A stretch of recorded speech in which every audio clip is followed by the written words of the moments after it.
اگر چاند سی ہوں تو پھر سجنے سورنے کی کیا ضرورت ہے، ویسے ہی ہر حال میں اچھی لگوں گی، دل میں کہا، مگر ماں کے سامنے زبان کھولنے کی جرأت نہ ہوئی۔ امی خود گھر کی صفائی ستھرائی میں جٹ گئیں، پھر پکوان بنانے لگیں کہ مہمان کے آنے سے قبل ہر شے تیار ہو۔ تھوڑی دیر بعد ہی مہمان آ گئے۔ امی کی باچھیں کھل گئیں، بڑی خوشدلی سے خاطر تواضع کی اور گپ شپ کرنے لگیں۔ پھر مجھے اشارہ کیا، سامنے آ جاؤ۔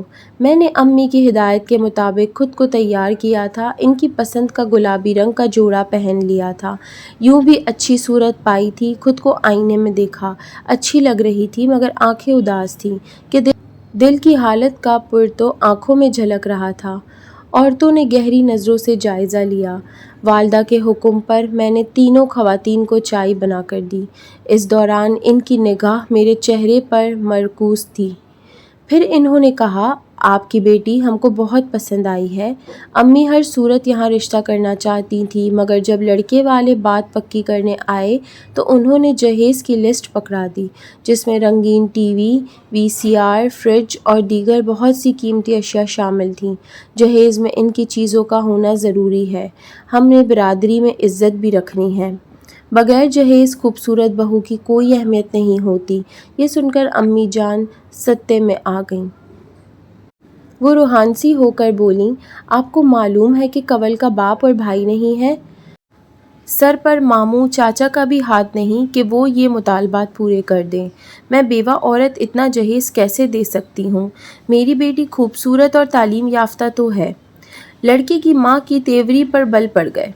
بولیں، اگر آپ کو ہماری شرائط منظور نہیں ہے تو ٹھیک ہے، ہم چلتے ہیں، ہمارے بیٹے کو لڑکیوں کی کوئی کمی نہیں ہے۔ یہ کہتے ہوئے انہوں نے اپنا پرس اٹھایا اور خدا حافظ کہہ کر چلی گئیں۔ امی بس بت بنی ان کا منہ دیکھتی رہ گئیں۔ کچھ دن سوگواری رہی، پھر خالہ زینب ایک روز آئیں۔ اس بار وہ ایک اچھا رشتہ لائیں تھیں۔ امی خوش ہو گئیں، چہک کر مجھ سے کہا، دیکھا بیٹی، میں نہ کہتی تھی کہ اس دنیا میں اچھے لوگوں کی کمی نہیں، خدا کے گھر دیر ہے مگر اندھیر نہیں۔ اس بار لڑکا اور اس کے گھر والے مجھ کو دیکھنے نہیں آئے، بلکہ انہوں نے امی کو بلوایا کہ آپ ہمارے گھر آ کر لڑکا دیکھ جائیں۔ وہ لڑکا کیا تھا، 50 سال کا بوڑھا تھا۔ امی نے اس کی صورت دیکھ کر ہی انکار کر دیا۔ اب پھر رشتوں کی تلاش ہوئی، غرض کچھ اور بھی رشتے دیکھے، مگر سبھی آئے اور چلے گئے۔ تب کہیں جا کر امی جان کو سمجھ میں یہ بات آ گئی کہ جہیز کے بغیر بیٹی کی شادی اچھے گھر میں ناممکن ہے۔ ایک دن بہت سوچ کے بعد گویا ہوئیں، بیٹی کنول، اگر تم ملازمت کرنا چاہتی ہو تو کر لو، میری طرف سے اجازت ہے۔ میں نے اگلے دن سے بھاگ دوڑ شروع کر دی، اپنی سہیلیوں اور ہم جماعتوں سے کہا، ان کے بھائی جہاں سروس کرتے تھے ان کے ذریعے درخواستیں جمع کروائیں۔ آخر معقول تنخواہ پر ایک دفتر میں ملازمت مل گئی۔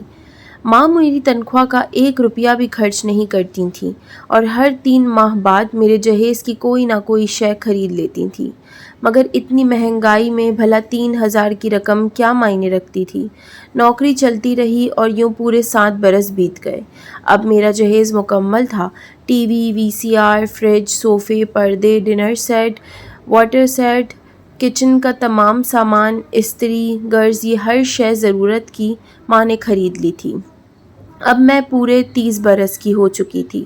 مسلسل نوکری کی تھکن سے میرے انگ روپ اجڑ چکا تھا اور ایک مرجھائے ہوئے پھول کی طرح میں 35 سے کم کی نہیں لگتی تھی۔ خالہ زینب تو رشتے دکھاتے دکھاتے تھک چکی تھی اور بیمار پڑ گئی تھی۔ ماں نے 1-2 اور رشتے والیوں سے بات کی، تبھی ایک بہت اچھا رشتہ آ گیا۔ لڑکا بینک مینیجر تھا۔ ماں نے سب سے پہلے انہیں جہیز دکھایا، وہ راضی ہو گئے۔ اب مجھے دیکھنا باقی تھا۔ جب انہوں نے مجھے دیکھا تو وہ عورتیں بجھ کر رہ گئیں، فوراً جانے کو ہوئیں اور چلتے سے اتنا کہا کہ لڑکی کی عمر زیادہ ہے۔ یہ بات سن کر مجھ کو ہنسی آ گئی کہ جب عمر کم تھی تو جہیز نہیں تھا اور اب جہیز ہے تو عمر زیادہ ہے۔ عورتیں گئیں تو اماں رونے بیٹھ گئیں، مگر میں نہیں روئی۔ سمجھانے لگی کہ ماں، ان کی بات غلط نہیں تھی، آپ کیوں رو رہی ہیں؟ واقعی میری عمر زیادہ ہے۔ ابھی ماں کے آنسو خشک ہوئے تھے کہ خالہ زینب آ گئیں۔ بیچاری بیماری کے باوجود کسی طرح آ گئی تھی کہ ایک اچھا رشتہ تھا۔ وہ لوگ بھی ساتھ آئے تھے۔ امی نے ان کو اندر بٹھایا اور مجھ کو چائے لانے کو کہا۔ جانے مجھ کو یکدم کیا ہوا کہ میرا سر گھوم گیا۔ کبھی ماں کے آگے نہ بولی تھی، کبھی ان کی حکم عدولی نہیں کی تھی، مگر اس بار پیمانہ صبر لبریز ہو گیا اور ان کے سامنے جانے سے صاف انکار کر دیا۔ میں نے امی جان کے آگے ہاتھ جوڑ کر کہا، ماں میں شوکیس میں رکھا ہوا کھلونا نہیں ہوں کہ جب چاہا پسند کیا اور جب پرانا ہوا تو گلی میں پھینک دیا۔ میں ہرگز ان ہوس پرستوں لوگوں کے سامنے نہ جاؤں گی۔ یہ لوگ سارے ایک جیسے ہی ہیں۔ ماں نے نہایت بے چارگی سے مجھ کو دیکھ کر کہا، بیٹی آخری مرتبہ میری عزت رکھ لے، پھر کبھی کسی کے سامنے نہ جانا۔ یہاں میں پر امید ہوں، اب کی انکار نہ ہوگا۔ تبھی میں نے زہر کھند لہجے میں کہا، ماں آپ تو آج سے 7 برس پہلے بھی پر امید تھیں۔ خیر امی کی حالت غیر دیکھ کر میں نے اپنے حواس قابو میں کیے، بال سنوارے اور ان کے سامنے چائے کی ٹرے لے کر چلی گئی۔ تبھی لڑکی کی بہن نے لب کھولے، امی لڑکی تو پیاری ہے، ہاں مگر عمر ذرا زیادہ ہے، اس کی ماں نے جواب دیا۔ یہ ہمارے منور سے بڑی ہوگی۔ یہ سننا تھا کہ میرے کان جھنجھنا اٹھے، مجھ پر جنونی کیفیت طاری ہو گئی۔ وہ تو چلی گئیں مگر میرا غصہ آسمان سے باتیں کرنے لگا۔ اپنے جہیز کی ایک ایک شے اٹھا اٹھا کر پھینکنی شروع کر دی، ساتھ ساتھ روتی چلاتی کہہ رہی تھی، یہ لو لوگو خالی ہاتھ نہ جاؤ، یہ سب کچھ بھی اپنے ساتھ لیتے جاؤ۔ میری عمر زیادہ ہے تو کیا ہوا، تم نے کب مجھ سے شادی کرنی ہے؟ تم نے تو میرے جہیز سے شادی کرنی ہے۔ تم ہی لوگوں کے مطالبے پر تو میں نے اپنی زندگی کے 7 خوبصورت خواب بھرے قیمتی سال ضائع کیے۔ اب میری عمر زیادہ ہے تو کیا ہوا، میرا جہیز بھی تو زیادہ ہے، تو اب میرے جہیز سے کرو شادی۔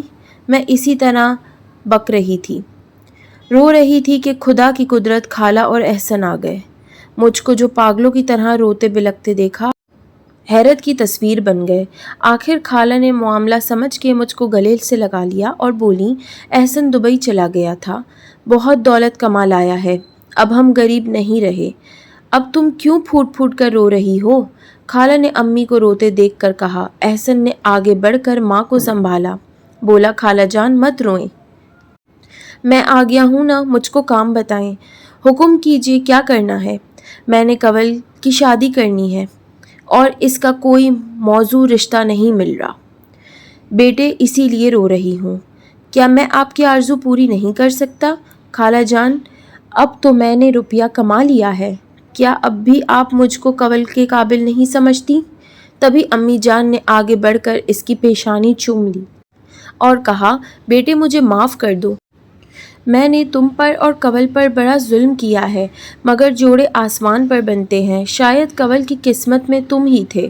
یہ سن کر خالہ کا چہرہ کھل گیا، بیٹے سے مخاطب ہوئیں، احسن میں نہ کہتی تھی جو قسمت میں لکھا ہو وہ ضرور ملتا ہے، اور تمہاری قسمت میں کنول کا ساتھ لکھا تھا۔